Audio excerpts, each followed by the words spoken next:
Bienvenue sur Blooming You, le podcast Mieux-être, corps et esprit.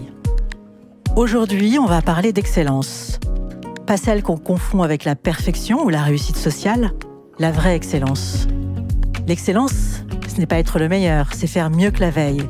L'excellence, ce n'est pas attendre l'inspiration divine, c'est avancer, même quand on doute. Ce n'est pas une quête d'infaillibilité, mais l'audace d'aller plus loin, de repousser ses limites et de se surprendre soi-même. Le problème, notre cerveau n'aime pas ça. Il adore la routine, il aime le confort et il nous raconte souvent des histoires qui nous limitent. Notre invitée du jour, Biljana Todorova, docteure en neurosciences et autrice d'Atteigner l'excellence grâce aux neurosciences, paru chez Duno, nous explique comment hacker notre propre cerveau pour qu'il devienne notre allié plutôt que notre frein. Comment transformer notre pensée pour mieux apprendre, décider, innover et progresser. Comment court-circuiter notre cerveau quand il nous joue des tours. C'est ce que nous allons découvrir avec elle. Je suis Amal Dadol, curieuse de ce qui fait une vie bonne et heureuse.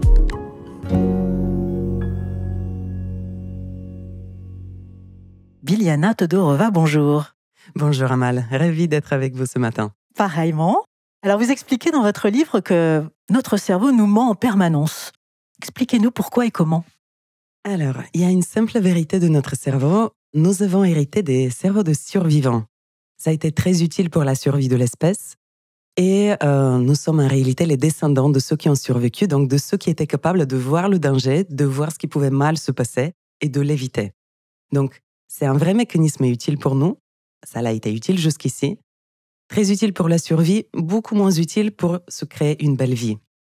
Je pense qu'on est tous engagés dans une évolution de nos schémas de pensée qu'on a besoin de faire évoluer, de les pousser plus vers des schémas de réussite individuelle et collective également, pour qu'on puisse se faire une belle vie.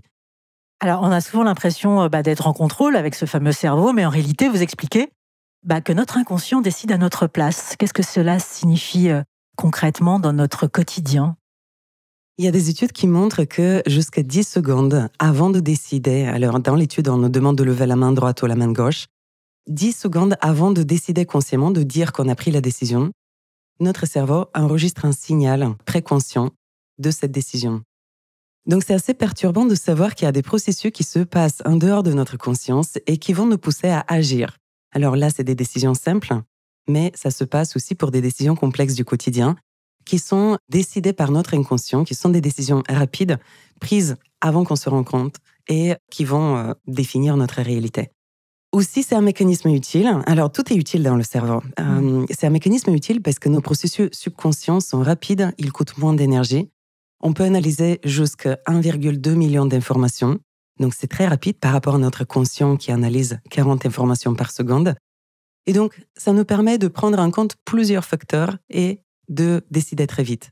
Par contre, ce processus décisionnel, il est moins précis et il est aussi défini par des facteurs un peu moins conscients, émotionnels, qui sont enregistrés dans nos histoires personnelles et qui vont faire que des fois, on se retrouve à réagir et décider de la même manière, encore et encore, alors qu'on veut changer les situations. Donc, c'est là où on a besoin de mieux comprendre et plonger un petit peu dans nos mécanismes, les questionner pour qu'on puisse voir les choses différemment et peut-être faire des choix différents aussi. Alors, pourquoi le cerveau adore prendre des raccourcis ? Pourquoi sommes-nous câblés pour choisir la facilité au lieu de la progression ? Pourquoi le cerveau déteste l'effort ? Alors, notre cerveau, c'est l'organe le plus énergivore de notre corps.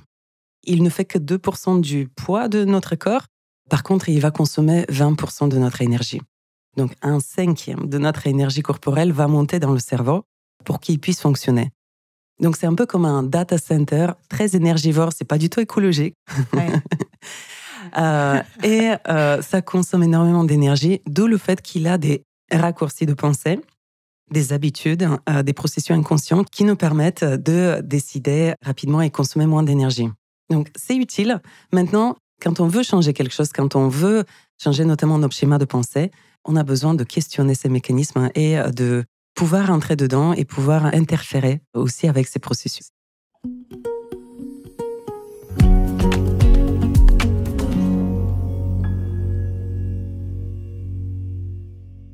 Alors, vous affirmez que nous n'utilisons qu'1% de notre potentiel cérébral. Alors, vous venez de nous dire que c'était une question d'énergie et d'énergie mal gérée du coup. Alors comment on fait pour mieux gérer cette énergie-là? J'avoue que ce 1%, je l'ai tiré d'une étude, c'est un peu tiré à l'extrême. J'ai envie d'attirer l'attention sur le fonctionnement de notre cerveau et le fait que c'est important de pouvoir le gérer. Et aussi sur le fait qu'on a un énorme potentiel qui reste un peu caché et qu'on peut utiliser. Alors le 1% vient d'une étude qui a étudié les connexions entre les neurones et la transmission du signal. Et ils se rendent compte que le maximum de ce potentiel peut aller jusqu'à 400 Hz. Et au quotidien, dans notre fonctionnement normal, on n'est que à 4 Hz. Waouh. Donc, vous imaginez que la plupart du temps, on l'utilise pas, ce gap de potentiel. C'est énorme. Entre 4 et 400 ? C'est énorme, c'est énorme. Alors, pour être plus réaliste, le 400, on l'atteint jamais. Ça serait trop d'électricité magnétique pour notre cerveau. Donc, c'est vraiment le maximum. Donc, on a des processus qui font qu'on sera limité plutôt à 200. Mais c'est quand même des chiffres qui sont énormes. Donc, ça montre qu'on peut processer l'information avec une puissance plus grande. Et ce qui est intéressant, c'est que notre cerveau augmente. Alors là, j'amène toutes les études autour du stress qu'on a pendant des années jugé étant négatif. Pendant des années, on s'est transmis cette information comme quoi le stress, il pousse vers des maladies cardiovasculaires. C'est mal pour nous, donc il faut l'éviter. Il y a du vrai dans cette information, mais il y a du faux aussi. C'est beaucoup plus complexe que juste dire c'est bien ou c'est mal. Donc aujourd'hui, il y a des études qui montrent que la manière dont le stress va agir sur nous, sur notre cerveau et sur notre corps, dépend de ce qu'on croit du stress. Les gens qui croient que le stress est nocif, ils vont avoir une physiologie différente des gens qui croient que le stress peut être un allié, qui peut nous aider dans la performance. Donc je montre cette étude, je n'irai pas tellement dans les détails, mais il y a une étude qui montre clairement que les maladies cardiovasculaires se réfèrent uniquement aux gens qui croient que le stress est nocif pour nous. Dès qu'on change notre perception du stress, le stress devient un allié. Et notamment, il aide à un meilleur fonctionnement des neurones. C'est-à-dire que cette transmission de l'information entre les neurones est facilitée et notre cerveau performe mieux. Donc, c'est vraiment notre rapport à ce qui se passe à l'intérieur de nous qui fera qu'on va pouvoir mieux utiliser nos ressources. Et là, on ouvre vraiment un potentiel incroyable parce que si on décide de changer notre rapport au stress, si on décide demain d'y aller avec de la curiosité au lieu d'y aller avec de la peur, et qu'on se dise et si le stress était là pour m'aider à performer mieux sur scène ou quand je fais une prise de parole en public? Et si le stress était là pour m'aider à mieux me concentrer, à mieux utiliser mes ressources? Tout change à l'intérieur de nous, notre physiologie change.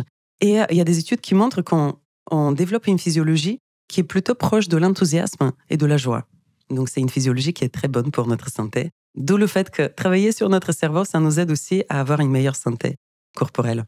Alors, on verra plus tard, effectivement, comment activer ce stress positivement.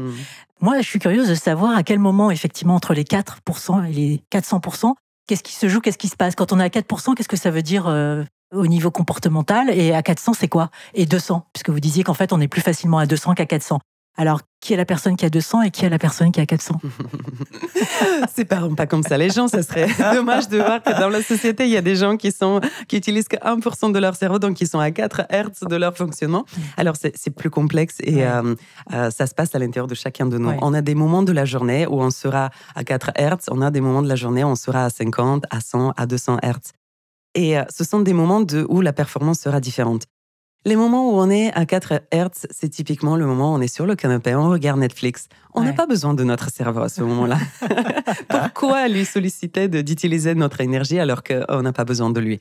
Donc, dans tous les moments où on est passif, le cerveau, il continue à travailler, mais il est passif aussi. Quand est-ce qu'on va augmenter ce potentiel? C'est quand on doit mobiliser de l'énergie pour faire quelque chose. Et plus on arrive à engager tout notre fonctionnement, donc donner du sens à ce qu'on est en train de faire, plus il y aura de l'énergie qui accompagne nos processus. Les choses sont un peu plus sophistiquées encore parce que ce n'est pas que de l'énergie cognitive. On dispose de plein d'énergie. Alors, on va pouvoir peut-être les séparer en 3 différentes. Il y a l'énergie cognitive, il y a l'énergie émotionnelle, puis il y a l'énergie physique du corps. Donc, tête, cœur et corps. À chaque fois, on a les 3 instances. Donc, on oublie des fois d'utiliser les 2 autres et on reste dans la tête, mais ce n'est pas que la tête. Donc, la tête, on peut mobiliser notre énergie mentale de différentes manières que je décris dans le livre. On peut la mobiliser en utilisant des visions du futur qui nous stimulent, des visions qui nous donnent vraiment envie d'y aller. On peut la mobiliser en utilisant des ressources du passé, des souvenirs qui nous stimulent aussi, des souvenirs où on s'est senti dans des états favorables à la performance, des états de confiance, des états de joie, d'amour. Et on peut la mobiliser aussi en se posant dans le moment présent et en devenant pleinement présent à ce qui est en train de se passer. Pareil, l'énergie devient concentrée là où on place l'attention. Donc là, on est au niveau de la tête. Maintenant, il y a l'énergie émotionnelle. Elle est très importante aussi. On est des êtres d'émotion. C'est notre premier langage. Quand on est enfant, on ne comprend pas le verbal, on comprend l'émotionnel de nos parents. Donc, si on veut aussi aider notre tête de mieux fonctionner, c'est aussi, est-ce que j'arrive à mobiliser mes états émotionnels alignés avec la performance que je veux réaliser? Donc, notre énergie émotionnelle, elle porte nos pensées, elle les rend plus fortes et elle les dirige, donc elle est importante. Et puis la dernière, c'est celle du corps, mais c'est pas la moins importante. Au contraire, le corps, c'est la matière, donc il y a beaucoup plus de densité. C'est est-ce que j'arrive à mobiliser, est-ce que j'arrive à mettre mon corps dans le meilleur état de fonctionnement? Ça veut dire, est-ce que j'arrive à lui enlever les interférences? Imaginons que je suis dans un état de tristesse. Est-ce que j'arrive à libérer mon corps de ce qu'il vit dans cet état-là pour le rendre disponible à ce que j'ai besoin de faire?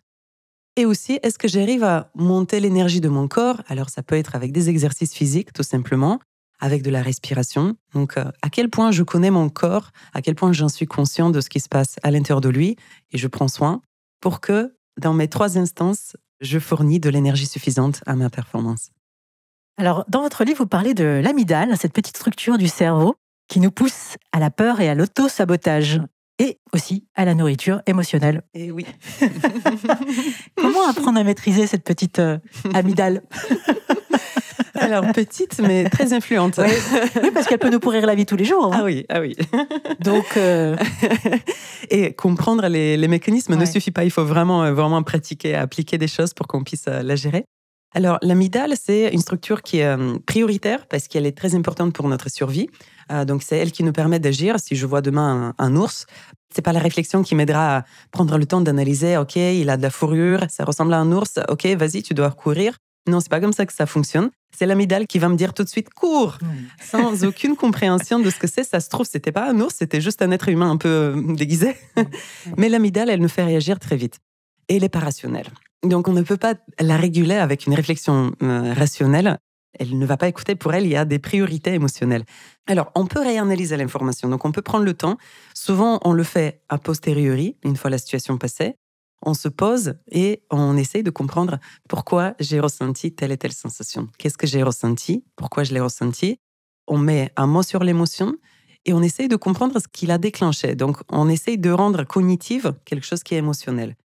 Ça nous aide beaucoup dans notre compréhension de nous-mêmes, dans notre croissance personnelle. C'est important de se comprendre et de pouvoir changer les schémas par la suite, parce que ce sont des choses de base irrationnelles. Donc, les rendant cognitives, ça peut nous permettre de réagir différemment la prochaine fois. Alors, je trouve que là où on est encore plus efficace, et alors, ce n'est pas des exercices directs sur l'amygdale et sur la compréhension de la situation, c'est plutôt des exercices de méditation. Alors, chacun peut trouver son type de méditation. La méditation, ça nous permet de renforcer le lien entre l'amygdale et le cortex préfrontal. Donc, elle permet d'avoir des changements structurels dans notre fonctionnement cérébral.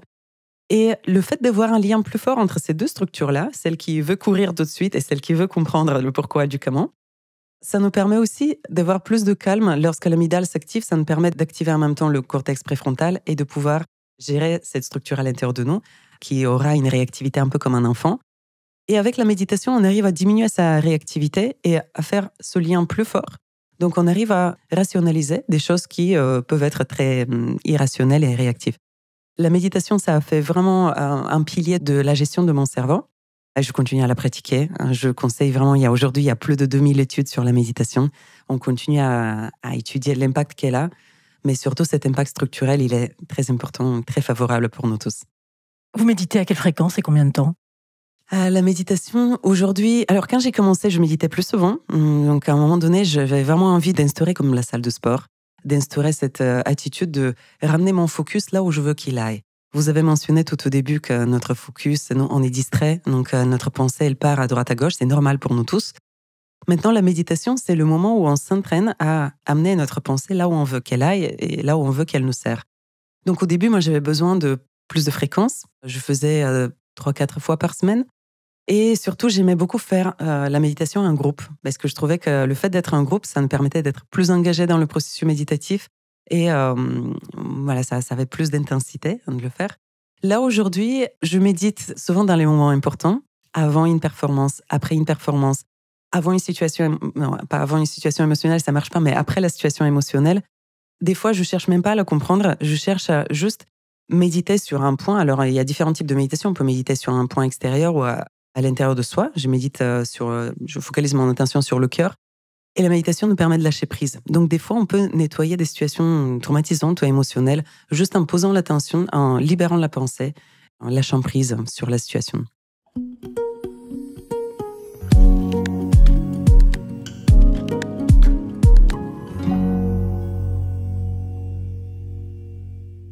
Alors, beaucoup pensent qu'ils doivent forcer leur cerveau à changer. Pourtant, vous dites que ça ne fonctionne pas du tout comme ça. Alors, forcer ne fonctionne pas avec nous. Ouais. Forcer, c'est comme en physique, chaque force crée une contre-force.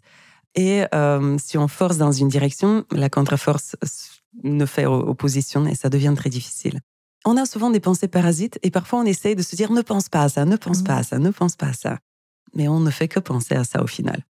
Le plus simple, je donne l'exemple de Tony Parker qui donne une approche très simple pour lâcher nos pensées négatives, qui est aussi simple que dire « supprime ». Il y a la pensée qui apparaît, on sait que c'est juste un produit de notre cerveau, ce n'est pas la vérité. On sait qu'on est la personne qui est capable d'observer nos pensées, donc on est le maître des pensées, on n'est pas nos pensées. Et donc dire, comme on est le maître qui maîtrise cette machine de pensée, dire à notre cerveau « supprime », ça fonctionne. Donc c'est des approches parfois très simples qui nous permettent de se libérer de ce qui nous empêche d'avancer. Alors, dans votre ouvrage, vous définissez une formule de l'excellence mentale. Quels en sont les piliers ? Alors, l'excellence mentale. Est-ce que vous voulez que je vous lise la définition ou c'est pas à ce moment-là? Non, plus tard.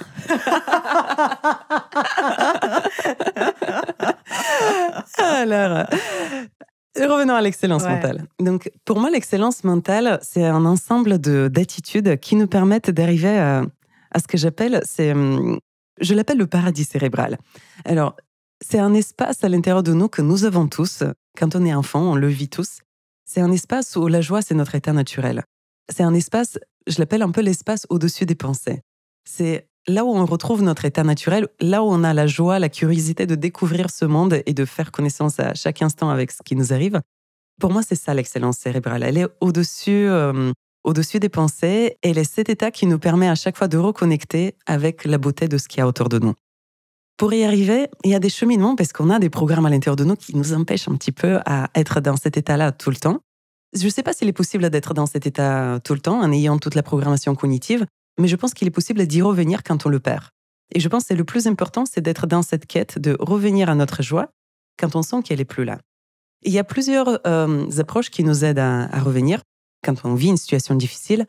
Pour moi, la première des choses, c'est de se poser la question « qu'est-ce qui dépend de moi dans cette situation ?»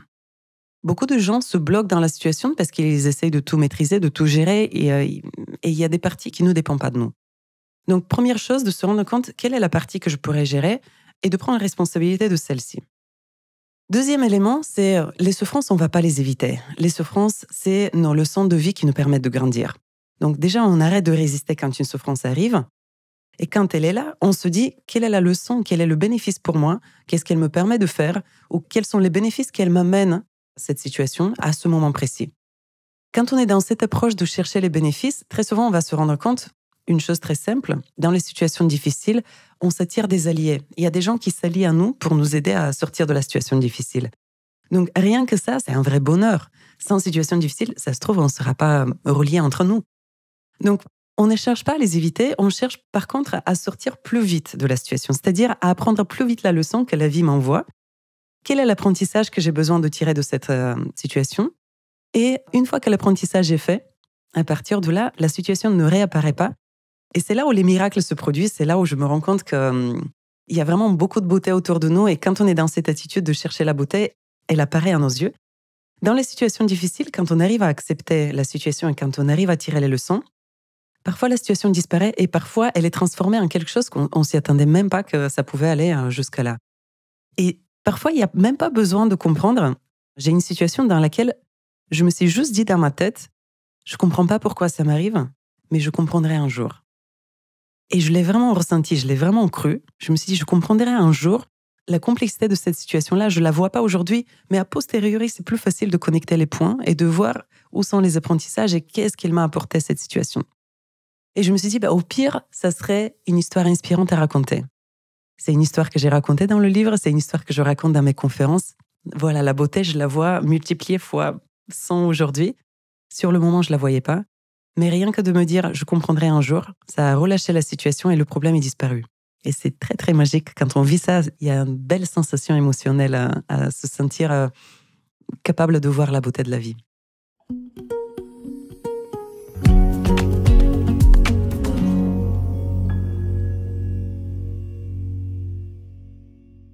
Alors, on parle souvent de développement personnel, mais votre livre met aussi l'accent sur nos relations. Vous en parliez là à l'instant. Pourquoi nos interactions sociales jouent-elles un rôle clé dans le développement cérébral et cette fameuse neuroplasticité? Moi, je dirais que sans les autres, c'est très difficile de grandir. On n'arrive pas à se voir seul. On n'arrive pas à voir nos faiblesses. C'est quelque chose qu'on voit dans la relation avec l'autre. On est un ensemble de traits de caractère, on est un ensemble de caractéristiques à l'intérieur de nous, on développe des personnalités. Mais ce n'est que dans l'interaction avec l'autre qu'on va se rendre compte de nos différences avec l'autre, de comment il peut nous enrichir. Donc c'est grâce à lui que je pourrais voir ce qui manque à l'intérieur de moi et ce que je pourrais acquérir. Et c'est grâce à lui où je me rendrai compte de mes limites et de là où j'ai des points à améliorer. Je ne pense pas qu'on est capable de le faire tout seul. Et la beauté de la relation, c'est que lorsqu'on est dans cette quête aussi de croissance, d'acceptation de la beauté de la nature, dans sa complexité, quand je dis de la beauté, j'inclus ce qu'on appelle le bien et le mal à l'intérieur de nous. J'inclus nos forces et nos faiblesses. Alors, dans cette quête d'amélioration, on a besoin d'interagir avec l'autre et de s'inspirer de lui. Vous abordez également un sujet passionnant, le racisme mental et nos biais inconscients. Le racisme mental, j'avais jamais entendu ce terme. Alors, expliquez-nous comment notre cerveau influence nos jugements sans qu'on en ait conscience, puisque c'est de ça dont il s'agit. Oui, je me suis amusée à mettre un mot, le racisme mental, parce que je mentionne une approche de compréhension de l'être humain qui sépare les gens en 4 grandes catégories et les nomme par des couleurs. Donc, on a des gens qui réfléchissent d'une manière qui est bleue, on a des gens qui réfléchissent d'une manière qui est rouge, on a des gens qui réfléchissent d'une manière jaune ou d'une manière verte. Et chacun de nous a une tendance à être dans un de ces fonctionnements. Alors, c'est quoi ces fonctionnements de couleurs? Le rouge, c'est le directif. Le bleu, c'est quoi? C'est l'organisé. Le vert, c'est l'empathie. Le jaune, c'est le communicant. Exactement. Donc, ces modes de fonctionnement sont basés sur des critères qui déterminent nos décisions. C'est-à-dire qu'on n'est pas tous intéressés par la même chose. Il y a certains gens qui sont plus intéressés par des relations, donc leur pensée va être guidée par la recherche de connexion aux autres. Il y a des gens qui sont intéressés par produire des résultats. Leur mode de fonctionnement, leur pensée va être dirigée par la recherche de résultats. Et là où on commence à se juger, c'est dans nos différences. Si je suis quelqu'un dont le mode de fonctionnement, dont mes valeurs, mes décisions sont basées sur la recherche de relations, et que j'ai en face de moi quelqu'un qui est rouge, qui veut produire des résultats rapidement, tout de suite, qui va droit au but et qui dirige les gens pour que tout le monde puisse être au service du résultat, j'aurais tendance à juger que la personne, elle n'est pas assez ouverte, elle n'est pas à l'écoute, elle est peut-être égoïste, elle est imposante, arrogante. Donc je vais mettre plein d'étiquettes que je mets tout simplement en comparaison avec moi-même. Si je suis comme elle, je ne mettrai pas ces étiquettes. Si on est tous les deux rouges et qu'on veut du résultat tout de suite, on est les meilleurs amis. Il n'y a pas de souci. Donc là, on devient alliés, il n'y a pas de jugement. Mais dès que je suis dans un autre mode de fonctionnement, mon cerveau va juger les différences chez l'autre et il va créer de la séparation. Et c'est là où c'est important de rentrer dans nos mécanismes cognitifs, de comprendre que ça existe. Ça, on ne pourra pas l'enlever. Je pense que la diversité, elle est importante. Donc, ce n'est pas le but de devenir tous les mêmes, mais c'est plutôt de se rendre compte que ces différences chez l'autre, ils ont une utilité et que dans une équipe, avoir des gens qui sont rouges, bleus, verts, jaunes, avoir l'ensemble de ces 4 couleurs est importante. Et comme la séparation est créée par une pensée qui vient du fait qu'il est différent de moi, donc on n'est plus dans la même catégorie, donc il faut que je me méfie de lui. Donc ça, c'est un processus cognitif qui va assez vite. Je peux contrecarrer ce processus cognitif et recréer de la connexion avec ces gens qui paraissent différents à mon cerveau, en recréant la sensation qu'on est les mêmes. Alors, on ne sera peut-être pas les mêmes sur la recherche de résultats, mais je pourrais trouver un autre endroit où on se ressemble. Ça peut être des choses de surface, de type on aime la même musique, on aime les mêmes plats. Donc ça va recréer de la connexion, de l'empathie, si on met le terme scientifique, où on peut aller encore plus loin et voir où sont nos valeurs en commun. Il cherche du résultat, mais derrière ce résultat, il y a quelque chose qui lui tient à cœur, donc une valeur profonde. Moi, de mon côté, je cherche la connexion, mais il y a une dimension plus profonde qui me tient à cœur. Et si on se questionne quelles sont les valeurs qui nous unissent, là, on va pouvoir recréer de l'union entre nous tout en respectant nos différences. Et ça, pour les relations, c'est vraiment important. Je rentre en relation, j'identifie les différences chez l'autre et je recrée du lien, de l'empathie entre nous qui va nous unir dans nos différences. Comment on fait pour entrer effectivement dans ce schéma cognitif positif quand on est en phase ou en relation avec quelqu'un qui est différent de nous? Ça veut dire quoi concrètement? Je suis jaune, donc hypersensible à la relation, et en face de moi, j'ai quelqu'un qui est hypersensible au résultat, moins sensible à la relation. Sachant qu'on n'est jamais juste une couleur, on est plein de couleurs, donc avec des dominantes. Ça veut dire quoi dans un exemple de schéma de relationnel sur lequel on pourrait s'inspirer? Pour moi, le plus important, quand on rentre en relation avec quelqu'un, le plus important, c'est de démarrer par le fait qu'on est deux univers différents. C'est plus complexe que juste les 4 couleurs. Bien sûr, on est mélangés, donc c'est 2 univers qui rentrent en contact. Pour moi, la première des choses, c'est d'apprendre à connaître l'autre. Donc, je vais commencer par m'intéresser à l'autre, lui poser des questions de s'il dit ça, pourquoi il le dit, pourquoi c'est important, qu'est-ce qu'il aime vraiment derrière ce qu'il dit ou derrière ce qu'il fait. Et commencer à m'intéresser à lui, ça va créer déjà des sensations de l'affectif agréable dans son cerveau, parce que montrer à l'autre qu'on le comprend, ça permet à son cerveau de se sentir bien et de se détendre. Donc ça, c'est la première étape dans la relation, c'est j'apprends à te connaître et pour l'instant, je ne vais pas me comparer avec toi, je ne vais pas te juger, je ne vais pas dire si c'est bien ou c'est mal qui tu es. Tu es un être que je n'ai pas connu jusqu'ici, donc je vais explorer. C'est un peu comme un œuvre d'art, on va plonger, on va explorer les différentes dimensions qu'on n'arrive pas à voir. Une fois que je l'ai compris, je vais vérifier avec lui si j'ai bien compris et je vais lui poser la question, alors, de ce que tu dis, j'ai l'impression que tu aimes plutôt ça, que tu fais ceci pour cela. Et s'il me confirme que c'est bien ça, déjà, on commence à rentrer dans une relation qui est plaisante parce qu'ils se sont compris. Donc, on vient de le valider. Et à partir de ce moment-là, je vais pouvoir lui dire si je fonctionne comme lui ou si je fonctionne différemment. Donc, on laisse de l'espace à chacun. On coexiste dans la relation. Mais je démarre par lui. Je ne peux pas lui dire « mais il faut que tu me comprennes d'abord ». Ça ne fonctionnera pas, il va se fermer, son cerveau ne voudra pas me connaître. Mais par contre, m'intéresser à lui, connaître son univers, valoriser peut-être des éléments de son univers, me permettra ensuite de lui parler de mon univers, de valoriser des éléments de mon univers et de lui demander de les respecter. Donc pour moi, le respect, c'est vraiment, j'apprends à connaître les valeurs de l'autre, j'apprends à les respecter, je lui fais connaître mes valeurs et je lui demande de les respecter.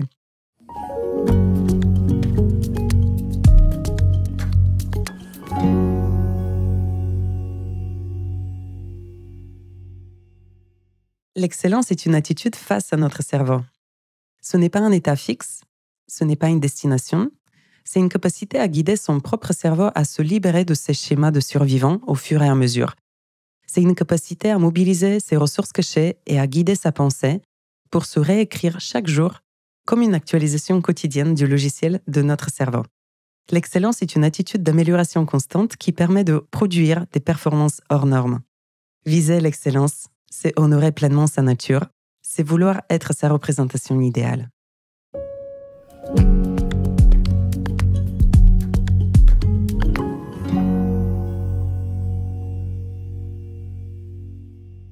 Alors Biljana, vous venez de nous offrir la lecture d'un passage extrait de votre livre.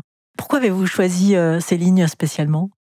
C'est important de voir l'excellence comme quelque chose qui est accessible à tout le monde. Je ne le pensais pas à l'époque. Quand je commençais à découvrir ce qu'on était capable de faire avec notre cerveau, je ne savais pas qu'il y avait autant de dimensions qu'on pouvait révéler à l'intérieur de nous et que l'excellence, c'est vraiment une approche au quotidien. Ce n'est pas quelque chose de réservé à des gens élus qu'on voit qui reçoivent des prix Nobel. C'est vraiment accessible à nous tous. Et j'aime beaucoup être dans cette attitude parce qu'elle nous permet d'embrasser toute situation de la vie. On voit que grâce aux difficultés de la vie, on développe l'excellence. Donc, elle nous permet d'aimer les difficultés, elle nous permet d'apprendre à aimer peut-être les traits difficiles du caractère de quelqu'un. Et tout ça dans le simple but de développer notre propre excellence et de révéler le meilleur de notre nature.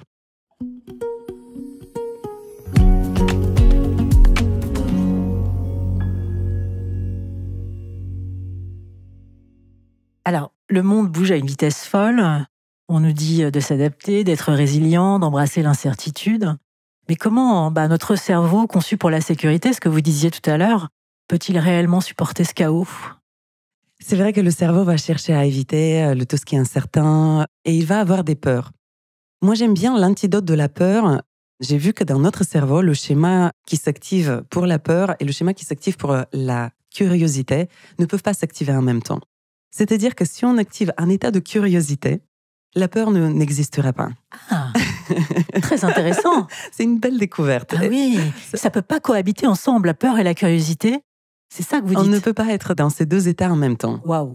Donc c'est un choix à faire. Et c'est un choix qui n'est pas si difficile que ça. Il suffit juste de se positionner avec un état d'esprit de curiosité, de se poser des questions. Mais alors, voyons ce qui va se produire dans cette situation.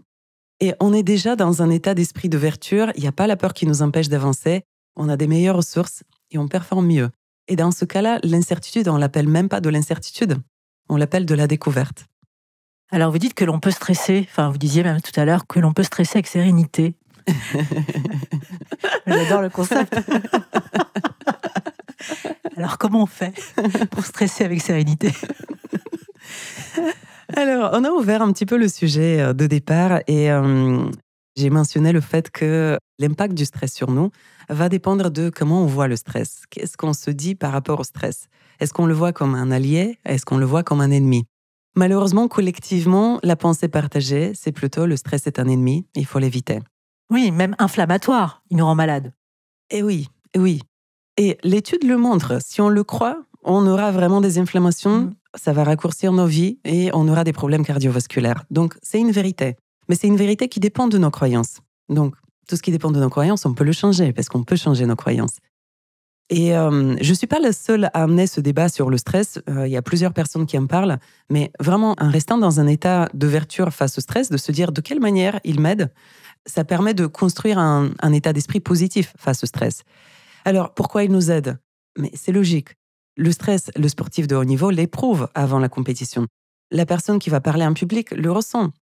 Pourquoi c'est important que notre cœur bat plus fort? Mais parce qu'on a besoin de plus de sang. Le cerveau, il va performer ou le corps va performer. Donc, ça reste logique d'avoir un cœur qui pompe plus fort. C'est logique d'avoir une respiration qui change. Pourquoi on chercherait à l'éviter? Si je veux être vraiment relaxé quand je dois performer de haut niveau, mais je ne vais pas performer de haut niveau. Donc, rien que de conscientiser que tous ces symptômes physiologiques sont là pour nous aider, on peut leur donner un nouveau sens. Au lieu de se dire « Ah mince, pourquoi mon cœur bat comme ça ?» et d'essayer de le ralentir, se dire « Non, non, merci, mon cœur bat plus fort parce qu'il est là pour m'aider à avoir plus d'oxygène, plus de sang dans ma tête, pour être plus alerte dans mes pensées. » Et rien que de se dire ça, ça change complètement toute l'expérience. Moi, aujourd'hui, quand je sors sur scène, à chaque fois, j'ai le stress. D'ailleurs, tous les conférenciers professionnels l'ont. Mais aujourd'hui, quand je ressens les mains qui tremblent légèrement, je me dis « Heureusement, je suis prête. » Là, heureusement, mon corps, il est avec moi et je suis prête. Et rien que de se dire ça, mais j'ai aucun souci. Je sors avec le stress, mais si vous voulez, le mot change. C'est pas du stress, c'est de l'excitation. Je suis excitée d'être devant eux. Et il n'y a pas de différence des symptômes physiologiques. Quand on est stressé et quand on est excité, c'est les mêmes symptômes physiologiques. Le cœur bat fort et on a différentes expressions corporelles des deux états. Alors, votre livre propose également des rituels pour reprogrammer son cerveau en période difficile. Je vais vous laisser les dire et me dire si vous deviez en nommer qu'un, lequel est le plus puissant. Vous parlez de la gratitude et du pardon dans votre livre. Ce sont des passages très inspirants. Merci beaucoup. Pour moi, la gratitude, c'est vraiment la clé de la performance et du bien-être dans ce monde. La gratitude, c'est un état, il commence à intéresser beaucoup les scientifiques aussi. C'est un état où on reconnaît la valeur des choses autour de nous. On est capable de les voir. Les choses autour de nous ont toujours de la valeur, il y inclut les situations difficiles, mais c'est notre cerveau qui n'est pas capable de les voir et on a besoin de l'entraîner à y accéder. Il y a la gratitude simple, la gratitude de tous les jours, où on arrive à réapprendre à notre cerveau à voir ce qu'il y a autour de nous et reconnaître, de se dire « j'aime l'endroit où je suis, j'aime tel objet, ou j'aime la nourriture que j'ai, j'aime la musique ». De se rendre compte aussi que lorsqu'on mange un plat, c'est l'ensemble de tout un tas de gens qui ont travaillé ensemble pour qu'on puisse avoir notre plat. C'est incroyable de réaliser ça au moment où on le mange. Et cette énergie, c'est une vibration aussi qui vibre dans nos corps et qui nourrit nos pensées, qui élève nos pensées. Donc quand on est dans la gratitude, la négativité, elle n'a pas sa place. Et on a beaucoup plus de créativité aussi à avoir des solutions pour sortir des situations difficiles. Il y a des études qui montrent même que les gens qui vivent des vies qui sont alignées avec leurs valeurs, naturellement, ils expriment plus de reconnaissance, donc ils sont beaucoup plus dans la gratitude. Et donc, ils ont même émis l'hypothèse que peut-être que la gratitude est notre état naturel. Peut-être que lorsqu'on vit des vies qui sont alignées avec qui on est tout simplement dans la gratitude.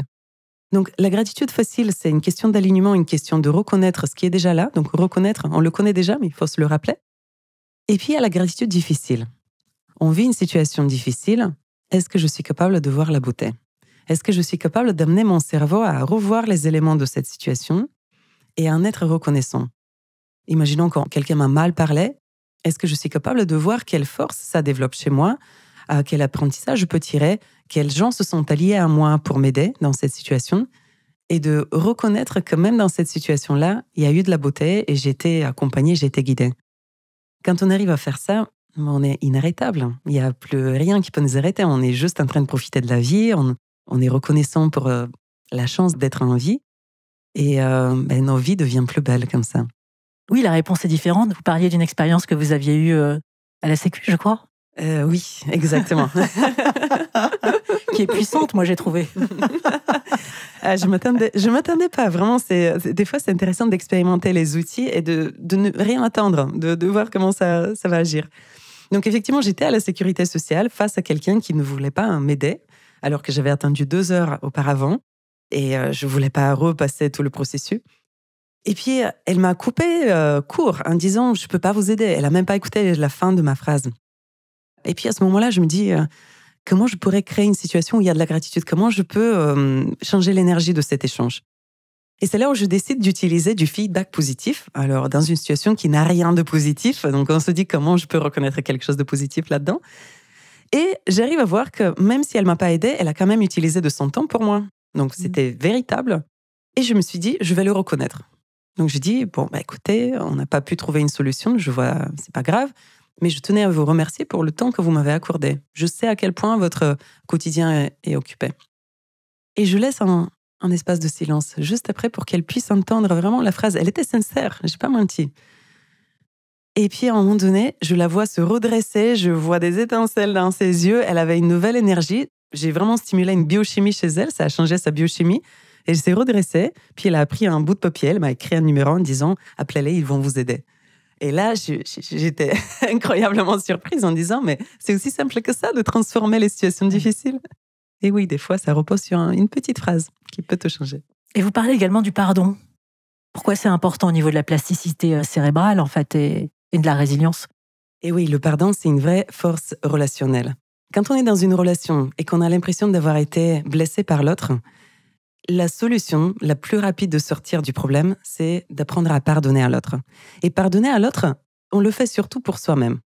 Souvent, on n'arrive pas à pardonner parce qu'on se dit, si je le pardonne, il va refaire la même chose. Mais en fait, pardonner, c'est accepter qu'il puisse avoir fait quelque chose qui est blessant sur le moment pour que je puisse avoir des stratégies pour réagir face à cette même situation, ce même trait de caractère, si jamais il le refait plus tard. Donc le pardon, ça nous permet d'augmenter notre intelligence. Ça nous permet d'être apte à réagir différemment la prochaine fois.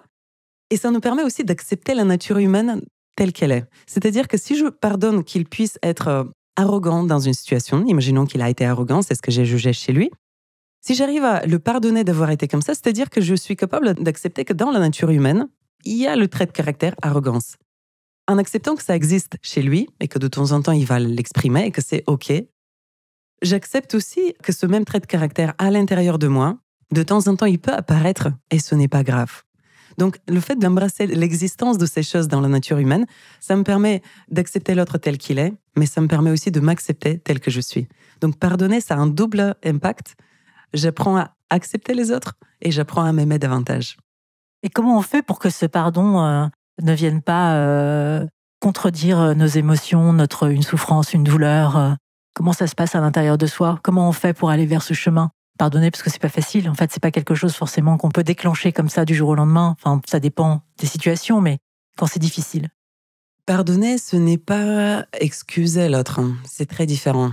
Pardonner, c'est reconnaître la situation factuelle telle qu'elle s'est produite, avec la douleur qui s'est produite dans la situation.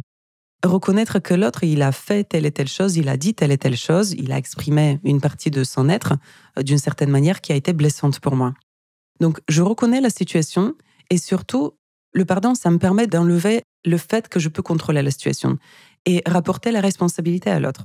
L'autre, il a fait quelque chose, ça m'a blessé, mais ça lui appartient. Donc, le pardonner, c'est aussi me libérer moi du fait que je pouvais contrôler quelque chose dans cette situation et lui redonner la responsabilité de son comportement. Ça me permettra par la suite, une fois que je suis capable de voir ce qui lui appartient dans cette situation, ça me permettra aussi de le guider pour qu'il puisse corriger ses comportements.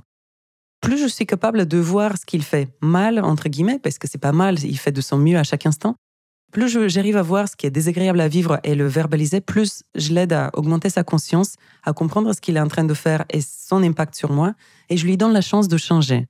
Je lui donne la chance, ça dépend pas de moi, donc il aura toujours le choix de modifier ses comportements ou pas. Mais j'aurai toujours le choix de continuer à être avec la personne ou pas.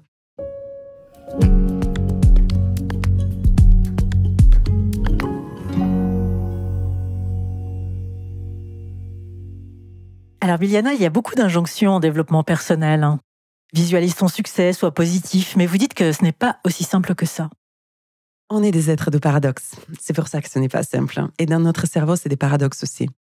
La vision, c'est quelque chose, on sait que ça fonctionne. Donc visualiser le succès, ça fonctionne. Mais il y a des études aujourd'hui qui montrent que ce qui fonctionne encore mieux, c'est en même temps de visualiser aussi ce qui se passerait si je n'agis pas. Sous-entendu, l'échec. Donc, souvent, ce qui fonctionne au mieux pour notre nature, c'est les opposés. Je me prépare pour mon succès, mais je me prépare aussi pour mon échec. Donc, qu'est-ce que je fais si ça échoue? Ces deux préparations vont me permettre de réussir, au final. Donc, c'est les deux à la fois. C'est les opposés qui font qu'on maîtrise mieux les situations. Parce que la vie, elle est contradictoire, elle est paradoxale. Plus on arrive à avoir une pensée paradoxale, mieux on est équipé pour vivre les situations de la vie. Donc c'est quoi? C'est plan A, plan B, plan C, plan D? Oui, c'est beaucoup de choses à réfléchir si on commence à créer beaucoup de plans. Mais je dirais c'est surtout ce qui est important, c'est d'être capable de penser une chose et son opposé. D'être capable de voir qu'une chose et son opposé peuvent arriver. Que ça soit par rapport à nos projets ou que ça soit dans nos relations aussi. D'être capable de voir que chez l'autre, il y a une chose et son opposé. Ce qui nous a gêné, on a parlé tout à l'heure du pardon, ce qui nous a gêné chez l'autre, mais il y a des situations où il exprime son opposé. Donc plus ma pensée elle est capable d'aller dans les deux sens, plus je suis libre et plus je vois la réalité telle qu'elle est vraiment. Quelle est la plus grande erreur que nous faisons en voulant changer nos habitudes? Je dirais que la plus grande erreur, c'est de vouloir un changement immédiat et énorme d'un coup. Tout changement d'habitude, alors les habitudes, c'est des autoroutes de pensée qui ont énormément d'énergie, donc c'est très difficile de dévier de cette autoroute. Vouloir faire un changement drastique d'un coup, ça va marcher une fois, mais pas sur la durée. Donc tout changement qui est minime avec des petits pas vont réussir au cours du temps, et tout changement qu'on essaye d'amener d'un coup, on va laisser tomber à un moment. Donc des fois on se dit le changement c'est dur, mais en fait non, si on est capable de le découper en un tout petit morceau, ce n'est pas dur. Je pense qu'il est dur, c'est de découper le changement en petits morceaux. Et ça, la pensée, elle est pas, on n'a pas appris ça à l'école. Nous, en école de coaching, on a mis du temps à apprendre à faire ça. Ça a l'air simple, mais ça ne l'est pas. Définir un objectif et le découper en étapes, c'est une chose difficile pour notre pensée. Et c'est au cœur du succès. Biljana, pourquoi vous faites ce que vous faites aujourd'hui? Pourquoi ce livre? Pourquoi vous intéresser au cerveau? Pourquoi avoir donné même votre corps à la science? Vous, docteur en neurosciences, vous vous êtes mis cobaye pour pouvoir étudier et partager avec nous toutes ces richesses. Pourquoi? Pour moi, il y a une beauté cachée, il y a de la magie dans la vie qu'on vit, il y a de la magie qu'on n'arrive pas à voir. Et toute cette exploration, je la fais pour que je puisse c'est assez égoïste, mais que je puisse accéder davantage à cette partie magique de la vie. Et plus je la vois, plus j'ai envie de la partager aussi, parce qu'elle est accessible à nous tous. Nous tous, nous faisons partie de cette création qui est très belle. Et c'est un vrai rêve de pouvoir vivre cette vie avec des yeux grands ouverts qui sont capables de voir la magie à tout instant.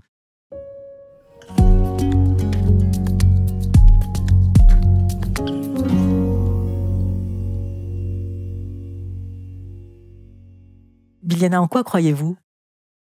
Je crois en l'humanité. Je crois qu'on est tous connectés. Quand j'étais en biologie, on étudiait le corps humain et on voit qu'il y a des cellules qui le composent. Et chaque cellule, elle est parfaite, elle a une mission, elle a un programme, elle doit se réaliser.